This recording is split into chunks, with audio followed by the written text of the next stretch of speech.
আসসালামু আলাইকুম ওরহমতুল্লাহি ওবরাকাতুহু। আমি রুহুল আমিন পড়ার পক্ষ থেকে আপনাদের সামনে এসেছি দিনই কিছু বিষয়ের মধ্য থেকে একটি বিষয় আপনাদের সামনে উপস্থাপন করার জন্য। তা হলো রাসূলুল্লাহ সাল্লাল্লাহু আলাইহি ওয়াসাল্লামের একটি গুরুত্বপূর্ণ হাদিস, যা বর্তমান সমাজের আলোকে খুবই গুরুত্বপূর্ণ। হাদিসটি হচ্ছে এই, রাসূলুল্লাহ সাল্লাল্লাহু আলাইহি ওয়াসাল্লাম বলেছেন, লা তাকাতাউ, যে তোমরা পরস্পরের আত্মীয়তার সম্পর্ক ছিন্ন করো না। অথচ দেখা যাচ্ছে আজকে খেলাকে কেন্দ্র করে রক্তের সম্পর্ক, বৈবাহিক সম্পর্ক, বন্ধুত্বের সম্পর্ক, মুমিনের সম্পর্ক, সব সম্পর্কই নষ্ট করে দেওয়া হচ্ছে এই খেলাকে কেন্দ্র করে। রাসূলুল্লাহ এরপরে বলেছেন, ওয়ালা তাবাগাজু, যে তোমরা পরস্পরের সাথে শত্রুতা পোষণ করো না।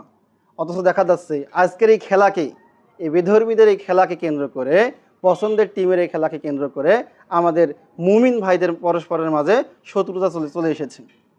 এরপর রাসূলুল্লাহ বলেছেন, ওলা তাদাবারু, তোমরা পরস্পরে একে অপরের পিছনে লেগো না, মানে একে অপরের দোষ ত্রুটি তালাশ করো না, একে অপরকে ঘৃণা করো না।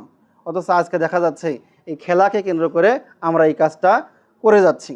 এরপর রাসূলুল্লাহ বলেছেন, ওলা তাহাসাদু, তোমরা পরস্পরকে হিংসা করো না। অথচ দেখা যাচ্ছে আজকে এই ফিফা বিশ্বকাপ, এই 2026-এর এই খেলাকে কেন্দ্র করে আমরা পরস্পরকে ঘৃণা করতেছি, হিংসা করতেছি, শত্রুতা করতেছি। রাসূলুল্লাহ বলছেন, এগুলো থেকে তোমরা বিরত থাকো, বরঞ্চ তোমরা ওয়াকুনু ইবাদাল্লাহি ইখওয়ানা, তোমরা আল্লাহর বান্দা হিসেবে পরস্পরে ভাই ভাই হয়ে যাও, কামা আমারাকুমুল্লাহ, ঠিক সেইভাবে যেভাবে আল্লাহ তোমাদেরকে আদেশ করেছেন।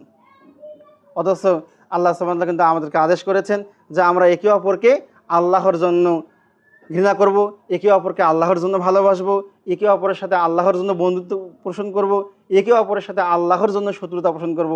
কিন্তু এই খেলার দিকে লক্ষ্য করলে বোঝা যায় আমরা নামে মুসলিম বলি, মুমিন বলি, কিন্তু ভালোবাসা, বন্ধুত্ব, শত্রুতা, ঘৃণা, এগুলো সবই কেন জানি মনে হচ্ছে যে নিজের পছন্দের টিমের জন্য, আল্লাহ তার রাসূলের জন্য নয়।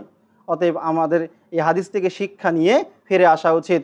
আমাদেরকে সর্বাগ্যে দেখতে হবে যে আল মুমিনু কা রজুলিন ওয়াহিদ, সমস্ত মুমিনগণ একজন ব্যক্তির মতো, এরকম মনে করে আমাদেরকে একসঙ্গে থাকতে হবে।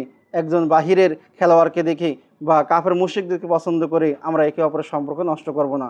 আল্লাহ আমাদেরকে হাদিসটি বুঝে শুনে আমাদেরকে চলার তৌফিক দান করুন। আল্লাহুম্মা আমিন। আসসালামু আলাইকুম ওয়া রাহমাতুল্লাহি ওয়া বারাকাতুহু।